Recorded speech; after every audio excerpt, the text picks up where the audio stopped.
Hey guys, welcome back to my channel. This is ஃபோர்ஜிரேட். So இன்றைக்கி இந்த வீடியோவில் நம்ம எதை பற்றி பார்க்க போகிறோம் அப்படின்னா, நம்ம டேங்குக்கு வந்து நேற்று லைவ் போட்டிருந்தோம். ஆனால் லைவ்லேயே என்னாச்சு அப்படின்னா, நம்ம ரெட் கலர் பீட்டா ஃபிஷ் செத்து போச்சு. ஸோ அதுக்கு பதிலாக இன்றைக்கி நாமக்கல் டவுனுக்கு போயிட்டு ஒரு பீட்டா ஃபிஷ் வாங்கிட்டு வந்திருந்தேன். ஸோ அதில் அது அதாவது டேங்கில் சேர்த்துறதுக்கு முன்னாடி, அதாவது டேங்க்குள்ளே விடுறதுக்கு முன்னாடி நம்ம என்னென்ன ப்ராசஸை பண்ணணும் அப்படின்ற பற்றின வீடியோ தான் இது. நானும் ஒரு 5 ஷாப்புக்கு போயிட்டேன். 5 ஷாப்லேயுமே பீட்டா ஃபிஷ் ஃபீமேல் கிடைக்கல.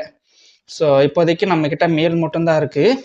ஸோ அந்த மேல் வந்து இப்போ என்ன பண்ண போகிறோம், அதாவது பொதுவாகவே ஒரு டேங்குக்குள்ளே ஃபிஷ் ஷாப்லேருந்து வாங்கிட்டு, அதாவது அக்வேரியம் ஷாப்லேருந்து ஃபிஷ் வாங்கிட்டு வந்தோம் அப்படின்னா, டேரெக்டாக கொண்டு போய் அதை கவர் திறந்து ஊற்றிடக்கூடாது. ஸோ என்ன பண்ணணும்னா, நம்மளுடைய வாட்டர் டெம்பரேச்சருக்கு செட் ஆகிற மாதிரி அதை என்ன பண்ணணும் அப்படின்னா, இந்த மாதிரி ஏதோ ஒரு வாளிலையோ இல்லை ஏதோ ஒரு பிளாஸ்டிக் வாளிலையோ தண்ணி ஊற்றி வாங்கிட்டு வந்த கவரோட அப்படியே போட்டு வச்சிடணும். ஒரு ½ அன் ஹவருக்கு போட்டு வச்சிருந்தோம் அப்படின்னா அது ஓரளவுக்கு செட் ஆகிடும். ஸோ நான் இதை வாங்கிட்டு வந்து ஒரு ½ அன் ஹவருக்கு மேலே ஆகுது. நான் இதை தண்ணிக்குள்ளே போட்டுட்டேன். ஒரு ½ அன் ஹவர் இருக்கும். இப்போ வந்து இதை டேங்க்குள்ளே ஊற்றிடுவோம். ஊற்றிட்டு இது எவ்வளோ ஆக்டிவாக இருக்குது அப்படிங்கிறதையும் பார்ப்போம். லாஸ்ட் டைம் வாங்கிட்டு வந்த பீட்டா ஃபிஷ் அதை வாங்கிட்டு வரும்போதே ஆக்டிவாகவே இல்லை. எனக்கு ரீசன் என்னன்னு தெரில. ஸோ இந்த தடவை நான் கொஞ்சம் இந்த யூடியூப்பையும் பார்த்து கடைக்காரங்கக்கிட்டையும் கேட்டு, அங்கே கடையில் இருந்ததுலேயே ரொம்ப ஆக்டிவான ஃபிஷ்ஷு இதுதான். ஸோ இப்போ கொஞ்சம் இது டயர்டாக இருக்குது, மேபி ட்ராவல்னால இருக்கலாம். ஸோ இதை டேங்குக்குள்ளே விட்டதுக்கப்புறம் எந்த அளவுக்கு பெர்ஃபார்ம் பண்ணுது, எந்த அளவுக்கு ஆக்டிவாக இருக்குங்கிறத பற்றி நம்ம பார்ப்போம். ஆஃப்டர் ஆல் எப்படியோ ரொம்ப நேரத்து போராட்டத்துக்கு அப்புறம் இந்த கவரை கழட்டியாச்சு. ஸோ இந்த தண்ணியை டைரெக்டாக அதுக்குள்ளே ஊற்றாமல் இதை ஃபஸ்ட்டு இந்த தொட்டிக்குள்ளேயே விட்டுருவோம். ஐ மீன் இந்த இதுக்குள்ளேயே விட்டுருவோம். வரமாட்டேங்குது.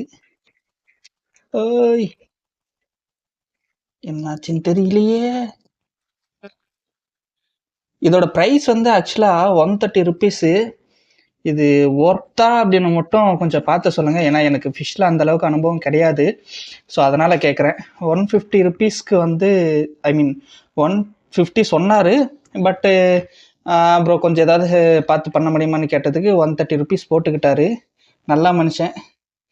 ஸோ இப்போ இது அடல்ட் சைஸ் தான். இதுக்கு பேர் ஃபுல் மூனா. இது கொஞ்சம் ஆக்டிவாக தான் இருக்குது. ஆக்சுவலாக போன தடவை வாங்கிட்டு வந்ததை விட இது கொஞ்சம் நல்லா ஆக்டிவாகவே இருக்குது. ஸோ இதை எடுத்து நம்ம டேங்க்குள்ளே விட்டுருவோம்.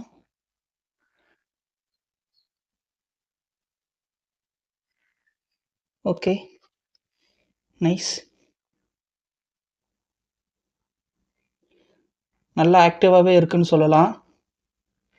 ஸோ இதுக்கு வந்து ஆக்சுவலாக நான் ரீசனும் கேட்டேன். எதனால் போன தடவை வாங்கிட்டு வந்த ஃபிஷ் வந்து இறந்துருக்கும் அப்படின்னு கேட்டதுக்கு ரீசன் வந்து எனக்கு கிடைச்சிது. என்னென்னா, ஆக்சுவலாக இது வந்து பீட்டாக்குன்னு ஸ்பெசிஃபிக்காக இருக்கிற ஃபிஷ் ஃபுட்டு. பட் ஆனால் நான் ஃபீட் பண்ணிட்டு இருந்தது என்னென்னா, இதோ இந்த ஃபுட்டு. ஸோ இதுக்கும் அதுக்கும் என்னடா டிஃப்ரென்ஸு, ரெண்டுமே ஃபிஷ் ஃபீடு தானே அப்படின்னு கேட்டால், இதில் இருக்கிற பெல்லட்ஸ் வந்து சைஸ் வந்து பெருசாக இருக்கும். இதில் இருக்கிற பெல்லட்ஸ் வந்து சைஸ் ரொம்பவே சின்னதாக இருக்கும். ஏன்னா ரீசன் என்னென்னா, இது வந்து கம்ப்ளீட்டாக பீட்டா ஃபிஷ்ஷஸ்க்காக மட்டுமே கிரியேட் பண்ணப்பட்ட பேக்கு. ஸோ நானும் ஒரு 5-6 இதில் தேடி பார்த்தேன். அதில் இது ஒரு கடையில் வாங்கினேன், இந்த ஃபிஷ் ஒரு கடையில் வாங்கினேன். 2 கடையில் எதுவும் வாங்கலை. இன்னொரு கடையில் ஏதோ இந்த ஷீட் ஒன்று வாங்கிட்டு வந்தேன். எப்பட்றா கடைக்கு சும்மா போயிட்டு எதுவுமே வாங்காமல் வருதுன்னு சொல்லி, இது ஒரு 20 ருபீஸ் தான். நல்லா இருக்குது. ஸ்டோன்ஸ் கேட்டேன். பட் ஆனால் ஸ்டோன்ஸ் என்ன சொன்னாங்க அப்படின்னா, 2 ஸ்டோன் ₹1 அப்படின்னாங்க. இதுக்கு வாங்கணுன்னாலே கண்டிப்பாக ஒரு 200-300 ஆகும்னு நினைக்கிறேன். ஸோ அதனால் அதை வாங்கலை. அதுக்கப்புறம் இது ஆல்ரெடி இருந்தது தான். ஸோ இதுலேயே போட்டுருவோம் நம்ம டேங்க்லேயேவும். பட் ஆனால் ஆன் பண்ண வேணாம். ஐயோ, போட்ட உடனே அழுக்காகுது. ஸோ 2 மணி நேரத்துக்கு இதை விட்டுருவோம். இது சைடு வியூவிலேருந்து பார்க்குறதுக்கு நல்லா தான் இருக்குது. பட் ஆனால் எனக்கு தெரியவில்லை 150க்கு இது ஒர்த்தா அப்படின்னு. ஸோ பீட்டா ஃபிஷ்ஷர் வளர்க்குறவங்க, ஆல்ரெடி வளர்த்த நிறைய அனுபவம் இருக்கிறவங்க கொஞ்சம் சொன்னீங்கன்னா நானும் தெரிஞ்சுப்பேன். இது 150 ருபீஸ்க்கு ஒர்த்தா இல்லை ஒர்த் இல்லையா அப்படின்னு. பட் மற்றபடி பிடிச்சிருக்கான்னு கேட்டால் எனக்கு ரொம்ப பிடிச்சிருக்கு. அதில் எந்த இதுவும் கிடையாது. பிடிச்சதுக்காகவே அந்த அமௌண்ட்டை தரலாம். இது ரொம்ப நல்லா ஆக்டிவாகவே இருக்குது. ஆக்சுவலாக ஃபுட்டுக்காக தான் தேடுதுன்னு நினைக்கிறேன்.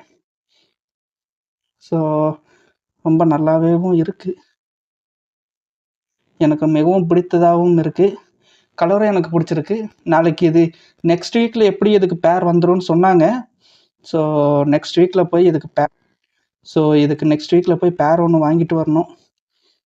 பட் ரொம்ப ஹேண்ட்ஸமாக தான் இருக்கான் பையன்.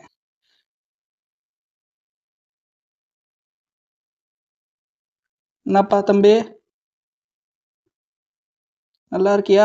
பிடிச்சிருக்கா? டேய் ஃபுல் மூணுன்னானுங்க, என்ன கதைன்னு நமக்கு தெரியல. நல்லா இருக்கு. ஓகே கைஸ், இதுக்கு ஃபீடை போட்டுட்டு கிளம்புவோம். ஃபீமேல் வாங்கி வந்து முடிஞ்ச அளவுக்கு சீக்கிரமாக இதை ப்ரீடிங்க்கு போட்டுருவோம். பார்ப்போம். இது அடல்ட்டு சைஸு தான் அப்படின்னு தான் சொன்னாங்க. ஆனால் பார்க்குறதுக்கு அப்படி தான் இருக்குது. நல்ல அடல்ட்டு இதுவாக தான் இருக்குது. ஸோ முடிஞ்ச அளவுக்கு இதுக்கு சீக்கிரமாக ப்ரீடிங் பேரை சேர்த்துருவோம். தேங்க்ஸ் ஃபார் வாட்சிங் this video guys. Tata, bye bye, see you.